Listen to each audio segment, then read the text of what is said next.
नमस्कार दोस्तों, आप सभी का top 10 daily current affair series में एक बार फिर से बहुत बहुत स्वागत है। आज 11 नवंबर है और आज भी हम रोज की तरह 10 महत्वपूर्ण प्रश्नों पर चर्चा करेंगे। अब आप लोग हमें टेलीग्राम और इंस्टाग्राम पर फॉलो कर सकते हैं। टेलीग्राम पर आपको इस वीडियो से संबंधित PDF फाइल उपलब्ध हो जाएगी और इसके साथ ही जिन लोगों ने अभी तक हमारे यूट्यूब चैनल को सब्सक्राइब नहीं किया है वो सब्सक्राइब करें और ज़्यादा से ज़्यादा अपने दोस्तों में भी शेयर करें। वीडियो को पूरा देखें।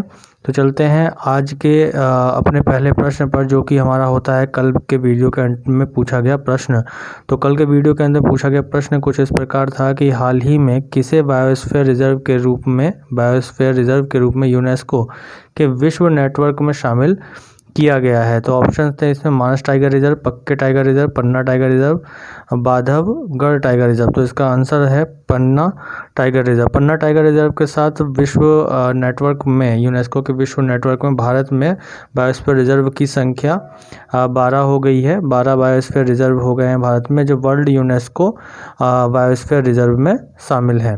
तो चलते हैं आज के हमारे पहले प्रश्न पर। तो आज का हमारा पहला प्रश्न है कि हाल ही में किस राज्य में देश का सबसे ऊंचा मोटरेबल सिंगल लेन पुल का उद्घाटन किया गया। ऑप्शन है हमारे पास हिमाचल प्रदेश, उत्तराखंड, जम्मू कश्मीर, अरुणाचल प्रदेश। तो इसका आंसर होगा उत्तराखंड के टिहरी गढ़वाल जिले में भारत के सबसे लंबे single lane motorable suspension bridge का उद्घाटन किया गया, भारत के सबसे लंबे। और ये राज्य के 21वें स्थापना दिवस यानी कि 9 नवंबर 2019 को इसका उद्घाटन किया गया मुख्यमंत्री त्रिवेंद्र सिंह रावत, और 21वें स्थापना दिवस को चिन्हित करने के लिए इसका उद्घाटन किया गया इस पुल का। इस पुल की जो लंबाई है वो 725 मीटर लंबाई है और ये टिहरी झील के ऊपर बनाया गया है। उत्तराखंड, जैसा कि हम जानते हैं कि उत्तर भारत का एक राज्य है जिसकी सीमाएं हिमाचल प्रदेश और उत्तर प्रदेश से लगती हैं, और ये नेपाल और चीन के साथ अंतर्राष्ट्रीय सीमा बनाता है। अगर मानचित्र पर इसके पहलू को देखें तो हम पाते हैं ये हमारा प्यारा देश भारत, और यहाँ पर हम उत्तराखंड को देखेंगे तो उत्तराखंड भारत के उत्तर में स्थित है। तो ये उत्तराखंड राज्य है और उत्तराखंड राज्य के उत्तर पश्चिम में हिमाचल प्रदेश है जो इसके साथ सीमा साझा करता है। फिर उसके नीचे उत्तर प्रदेश है उसके दक्षिण में। इधर जो इसका पूर्वी क्षेत्र है यहाँ ये नेपाल के साथ सीमा साझा करता है, और इसके उत्तर में तिब्बत, जो कि चीन का एक ऑटोनॉमस क्षेत्र है, स्वायत्त क्षेत्र है, उसके साथ सीमा साझा करता है। तो चलते हैं आज के अपने अगले प्रश्न पर। तो आज का हमारा अगला प्रश्न है कि शांति और विकास के लिए विश्व विज्ञान दिवस मनाया जाता है। विश्व विज्ञान दिवस मनाया जाता है। शांति और विकास के लिए विश्व विज्ञान दिवस मनाया जाता है कब? 8 नवंबर को, 10 नवंबर को, 9 नवंबर को या 12 नवंबर को। तो इसका आंसर होगा 10 नवंबर को। शांति और विकास के लिए विश्व विज्ञान दिवस प्रतिवर्ष 10 नवंबर को मनाया जाता है, और शांति और विज्ञान के लिए पहला विश्व विज्ञान दिवस 10 नवंबर 2002 को यूनेस्को के तत्वाधान में दुनिया भर में मनाया गया था। यूनेस्को ने इसकी शुरुआत की थी 10 नवंबर 2002 को। इसका उद्देश्य यह सुनिश्चित करना है कि नागरिकों को विज्ञान के विकास से अवगत कराया जाए, और इसकी थीम जो थी वह थी वैश्विक महामारी से निपटने के लिए और समाज के लिए विज्ञान। वैश्विक महामारी से निपटने के लिए और समाज के लिए विज्ञान, यह इसकी थीम थी। तो चलते हैं आज के अपने अगले प्रश्न पर। आज का हमारा अगला प्रश्न है, हाल ही में किस देश के द्वारा संघाई कॉर्पोरेशन ऑर्गेनाइजेशन यानी SCO शिखर सम्मेलन का आयोजन किया गया? ऑप्शंस हैं हमारे पास भारत, रूस, चीन, तजाकिस्तान। तो इसका आंसर होगा रूस।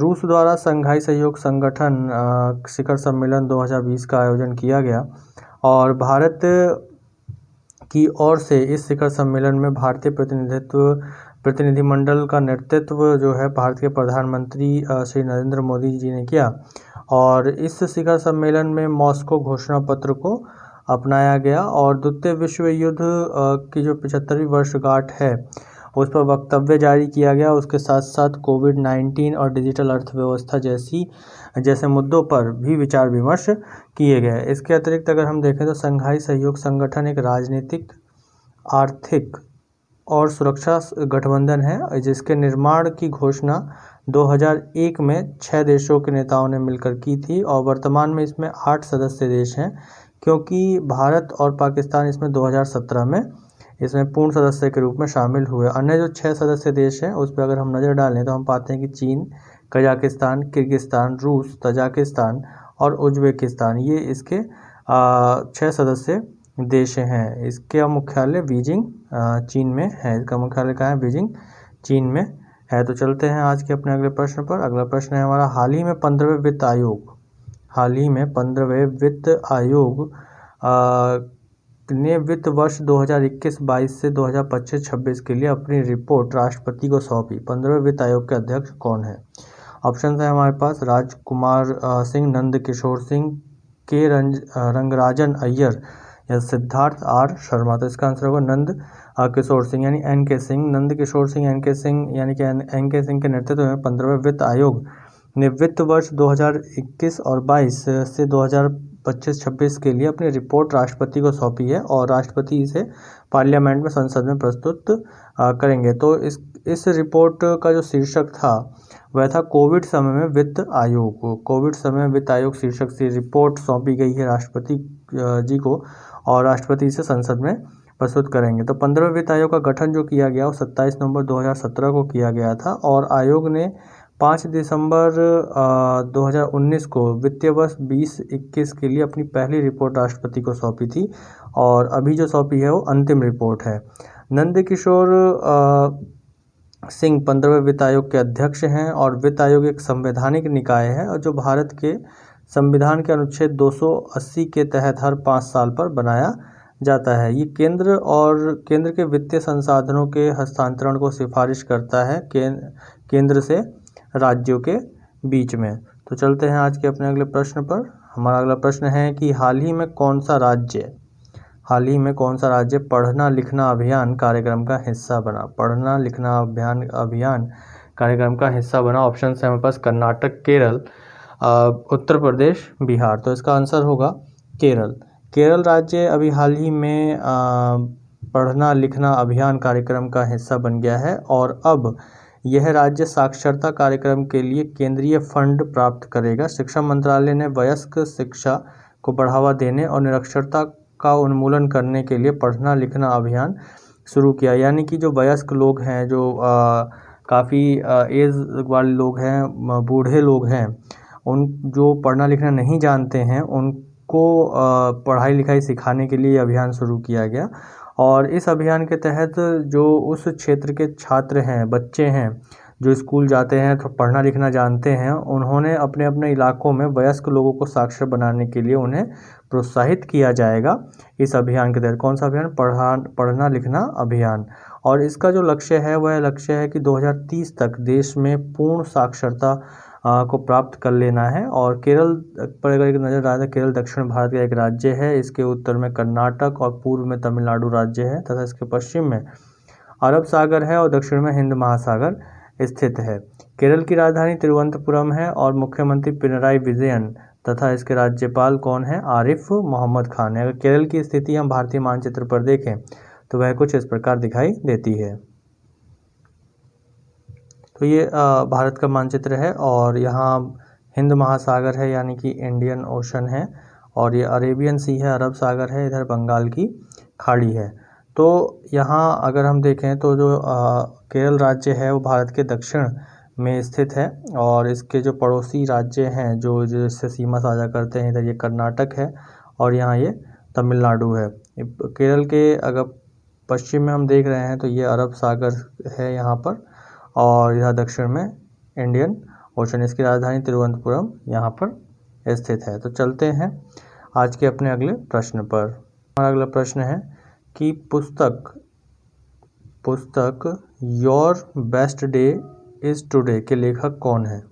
Your best day is today के लेखक कौन है? और ऑप्शंस हैं किरण खेर, अनुपम खेर, राजीव राणा, सुरेश पांडे। तो इसका आंसर होगा अनुपम खेर। अनुपम खेर के द्वारा ये पुस्तक लिखी गई है और इस पुस्तक में उन्होंने कोरोना वायरस प्रेरित देशव्यापी लॉकडाउन के दौरान अपने अनुभव को साझा किया है। तो your best day is today पुस्तक के लेखक कौन है? अनुपम खेर हैं जो कि एक भारतीय अभिनेता हैं, कलाकार हैं। तो चलते हैं अपने आज के अगले प्रश्न पर। अगला प्रश्न है हमारा कि केंद्र सरकार ने हाल ही में किसे केंद्र सरकार ने हाल ही में किसे पर्यावरण आयोग का चेयरमैन यानी अध्यक्ष नियुक्त किया है? पर्यावरण आयोग का अध्यक्ष नियुक्त किया है। ऑप्शंस हैं SK चौधरी, MM कुट्टी, AK निगम, RP मीणा। तो इसका आंसर होगा MM कुट्टी। ये हाल ही में केंद्र सरकार ने राष्ट्रीय राजधानी क्षेत्र और उसके निकटवर्ती क्षेत्रों में वायु गुणवत्ता के प्रबंधन के लिए एक आयोग का गठन किया गया जिसे पर्यावरण आयोग कहा गया। और इसके जो अध्यक्ष बनाए गए, जो पूर्णकालीन अध्यक्ष बनाए गए, वो पूर्व पेट्रोलियम सचिव MM कुट्टी को बनाया गया। पूर्व पेट्रोलियम सचिव MM कुट्टी को इसका अध्यक्ष बनाया गया। तो चलते हैं आज के अपने अगले प्रश्न पर। अगला प्रश्न है हमारा, हाल ही में किसने JCB साहित्य पुरस्कार जीता? ऑप्शन है हमारे पास M Narayan, S Harish, R सवेदा या इनमें से कोई नहीं। तो इसका आंसर होगा S हरीश। मलयालम लेखक हैं S हरीश और उनकी पुस्तक मेस्टस को JCB साहित्य पुरस्कार देने की घोषणा की गई है और इस पुरस्कार में 25 लाख की राशि प्रदान की जाती है। तो चलते हैं आज के अपने अगले प्रश्न पर। अगला प्रश्न है हमारा कि कौन व्यक्ति हाल ही में पेट्रोनेट LNG लिमिटेड के नए CEO बने?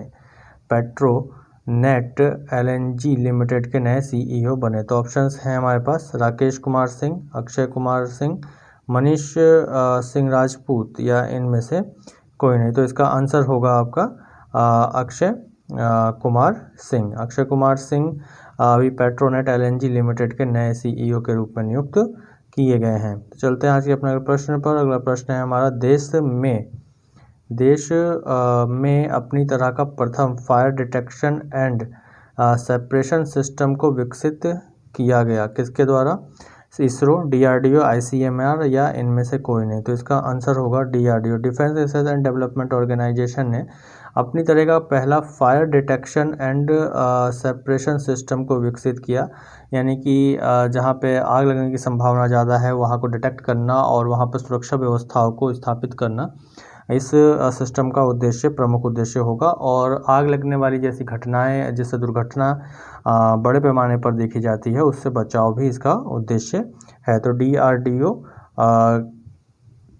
ने इस सिस्टम को विकसित किया है। तो चलते हैं आज के हमारे वीडियो के अंत में पूछे जाने वाले प्रश्न पर। तो वीडियो के अंदर पूछा जाने वाला प्रश्न है आज का कि ग्रेट बैरियर रीफ निम्न में से किस देश में है? ग्रेट बैरियर रीफ निम्न में से किस देश में है? ऑप्शन है न्यूजीलैंड, ऑस्ट्रेलिया, इंडोनेशिया, भारत। तो इसका आंसर आप सभी को कमेंट बॉक्स में देना है।